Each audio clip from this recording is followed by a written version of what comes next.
My mother had a way of making every family gathering about her, and this birthday dinner was no different. The restaurant was full of clinking glasses when she lifted her wine glass to get everyone's attention. My cousins leaned forward because they knew exactly what was coming next. She smiled that sweet smile she always used whenever she wanted the room on her side, and asked loudly, "So Megan, when are you finally going to get married?" A few relatives chuckled nervously. Someone whispered something about my commitment issues. I let the silence stretch just long enough to make everyone uncomfortable, and then I said calmly, "It already happened. 2 months ago, without you." Forks froze mid-air. My mother's smile shattered like glass. "My name is Megan Whitaker." And that was the exact moment my family realized they no longer controlled my life. The truth is, my family had been building their version of me for years, and I had spent most of my life trying to escape from it. Months before that dinner, the tension inside my family had already reached a breaking point. My mother loved the image of having a perfect family, but that image never included me.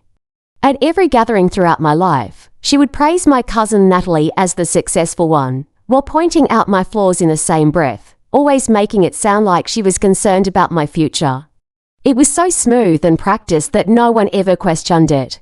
"Megan just struggles with stability," she would say while smiling sympathetically at relatives. The worst part was, and even the direct criticism, it was the way everyone nodded along like they had heard the same story many times before and completely believed it. It was as if they had made up their minds about who I was before I ever opened my mouth. When I introduced Daniel Whitaker to the family for the first time, I really hoped things would be different. I thought maybe introducing a serious boyfriend would change how they saw me, but instead, my mother pulled him aside and quietly warned him that I could be emotionally exhausting. I heard the conversation from the hallway, and her words hit me harder than any direct criticism ever could have. That moment stayed with me much longer than I expected. It was one thing to criticize me directly, but it was another thing entirely to poison the well before Daniel even had a chance to form his own opinion about me. Later that night, Daniel revealed something even more disturbing. He told me that multiple relatives had already warned him about me before he even met them in person. They had described me with the exact same words every single time: dramatic, unstable, difficult. It sounded so rehearsed that Daniel immediately recognized it as a pattern. Once he pointed that out, I started noticing it everywhere. My mother had been shaping the family narrative about me for years, carefully constructing a story that made her look concerned while making me look unreliable. Whenever I disagreed with her about anything, she would quietly tell relatives that I was having another episode, like I was mentally unstable. When I finally confronted her privately about it, she didn't even deny it. She just smiled calmly and said, "If everyone thinks the same thing about you, maybe you should ask why." That comment was designed to hurt me and make me question my own reality, but instead it made something fundamental shift inside me. I stopped trying to defend myself against these accusations. I stopped trying to convince people they had the wrong impression. Instead, I started observing everything carefully, like I was watching a play that someone else had written about me. A few weeks after that realization, Daniel proposed to me, and my response surprised even him. The proposal happened on a quiet afternoon at a small park near the lake, the kind of peaceful moment that felt completely opposite to how my family handled everything. There was no elaborate setup with photographers and flowers, no crowd of people waiting to celebrate. It was just the two of us sitting on a wooden bench after a long walk, talking about our future together. When he asked me to marry him, my first reaction wasn't excitement or joy. It was hesitation. Not because I doubted him or my love for him, but because I immediately imagined my family inserting themselves into every single part of the moment. I could see my mother trying to control the guest list and argue about traditions. I could hear my relatives whispering about my temper and my drama. I could feel the stress and tension that seemed to follow me whenever my family was involved in something important. Daniel saw the concern in my face before I even explained what I was thinking. Instead of pushing for a big wedding with a huge guest list like most people would do, he simply said something that changed everything. "Then we do it our way." That was the first time I seriously considered a wedding that didn't include my family at all, a wedding where I could be happy and present without worrying about their judgment or their constant attempts to control things.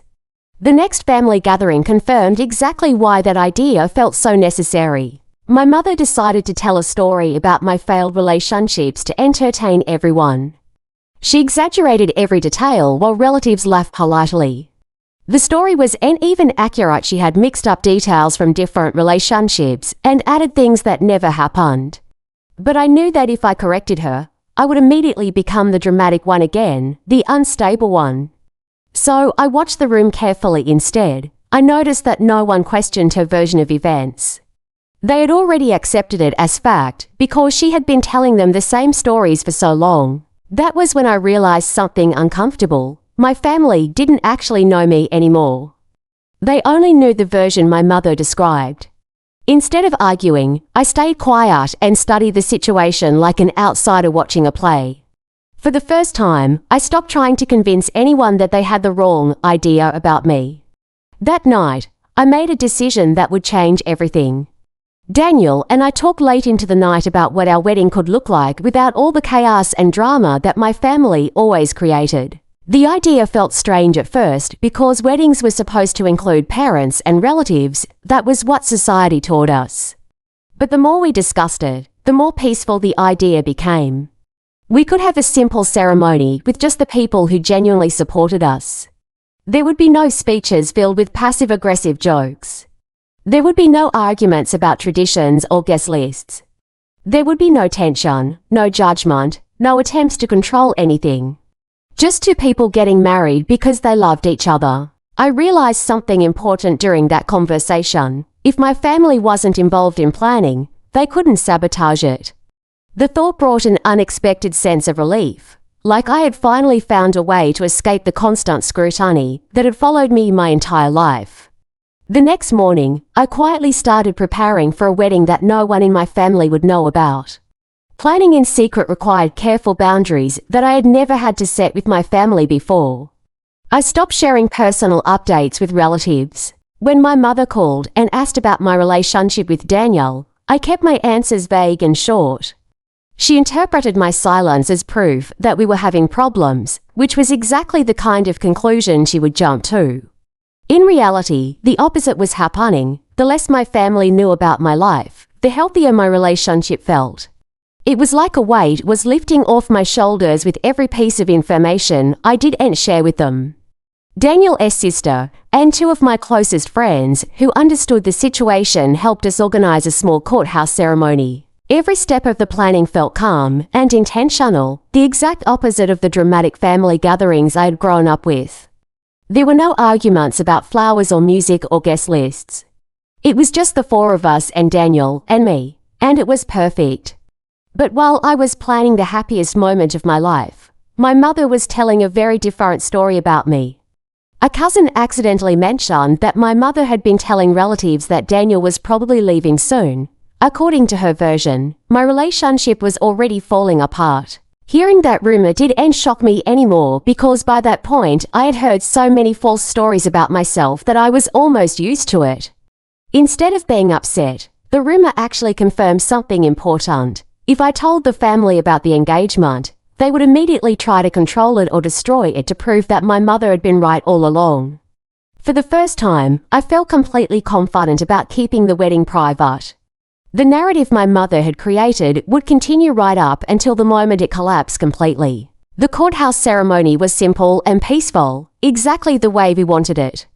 Daniel held my hands while we exchanged vows in a small room with only a few witnesses who actually cared about us. There were no speeches that would make me cringe, no family drama, no tension, no judgment. For the first time in years, I felt completely present in the moment instead of bracing for criticism or preparing for an argument. After the ceremony, we celebrated with dinner and laughter that felt genuine and real, not forced for anyone else's benefit. I realized something unexpected that night. My wedding day had been exactly what I always wanted, and the biggest reason it was so perfect was because my family wasn't there. I waited weeks before announcing anything. My family continued repeating the same narrative about me. My mother still told relatives that I was incapable of maintaining a stable relationship, that I would probably be alone forever. But I knew something they didn't. I was already married. The secret gave me a strange sense of calm that I had never felt before when dealing with my family. Then my mother planned a birthday dinner and insisted that the whole family attend. When the invitation arrived, I almost declined. But Daniel pointed out something interesting. If the family believed their version of me so completely, revealing the truth in front of everyone would force them to confront it. I realized the dinner might be the perfect moment. Not for revenge, but for clarity and truth. If my mother had spent years shaping the narrative publicly, then the truth deserved to be revealed publicly too. I accepted the invitation, knowing exactly what would happen. I walked into the restaurant with Daniel beside me, aware that the room was full of people who believed false stories about me. My mother greeted us with exaggerated politeness. And then she asked the question that triggered everything, halfway through the dinner. "When are you finally getting married?" I calmly said. "It already happened." 2 months ago, the room exploded with confusion. Some relatives thought I was joking. Others immediately looked at my mother for confirmation. Her expression shifted from confusion to anger within seconds. She demanded details where, when, why she wasn't invited. I stayed calm while explaining that the ceremony had been small and private. But my mother refused to accept that explanation. She accused me of lying for attention. She insisted that no daughter would get married without her mother present.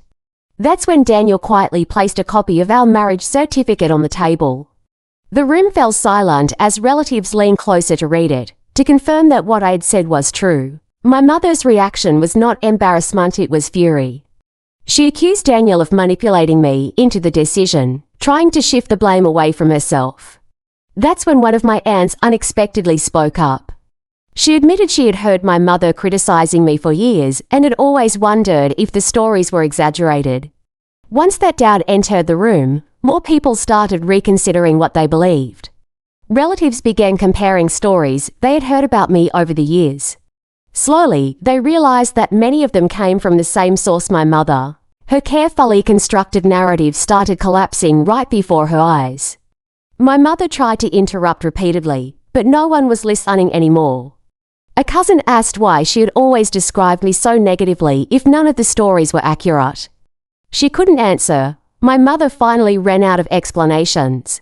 The room became quiet as the realization settled in that years of rumors had started with a single voice, hers. My mother stood up and left the restaurant without another word. In the days that followed, several relatives reached out to me privately to apologize. They said they should have questioned things earlier. They said they should have gotten to know me for themselves, but the biggest change came from inside me. For the first time, I stopped feeling responsible for repairing my family's opinion of me. I stopped caring about fixing their wrong impression. The real victory was in embarrassing my mother. It was building a life where her narrative no longer defined me. Daniel and I started our marriage free from expectations that once controlled my life. The wedding they weren't invited to became the symbol of something much bigger. The moment I stopped asking for permission to live my own life, I had finally become free.